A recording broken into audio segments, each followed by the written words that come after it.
नमस्कार। हनुमान चालीसा में एक लाइन आती है, बल बुद्धि विद्या देहु मोहि हरहु कलेश विकार।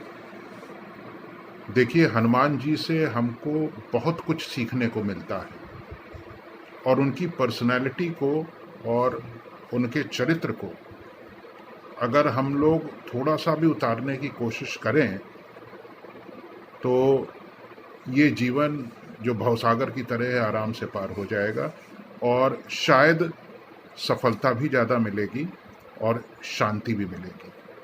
देखिए, बल बुद्धि विद्या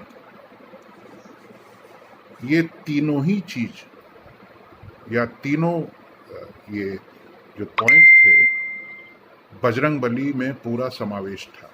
बल का तो कहने ही क्या था, असीमित बल।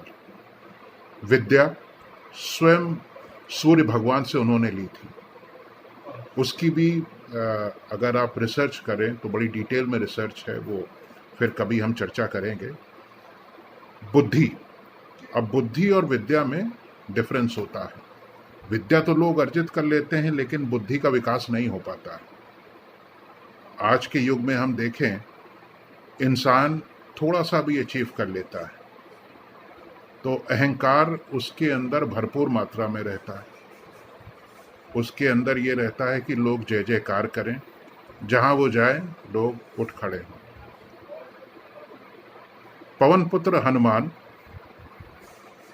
बल बुद्धि विद्या तीनों के ज्ञाता थे। वो पूरी पर्सनैलिटी में ये तीनों चीजें उनके अंदर समावेश था। बुद्धि का तो उनका कहने ही किया। आप हनुमत मिलन जो आप देखें रामायण में, आप पाठ करें, वो जब विवरण आता है तो प्रभु श्री राम लक्ष्मण माँ सीता के सामने जब वो वेश धर कर आए थे तो आपको बता दूं कि हनुमान जी पूर्ण व्याकरण के ज्ञाता थे।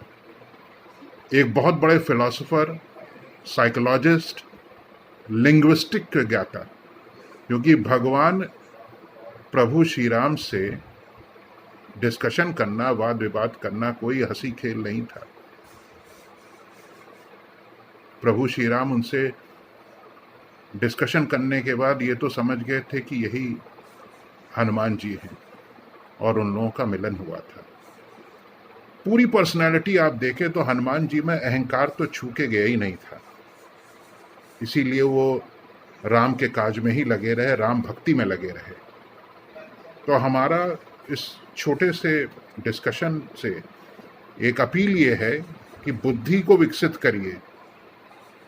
विद्या तो है, जो भी है, बुद्धि को विकसित करिए।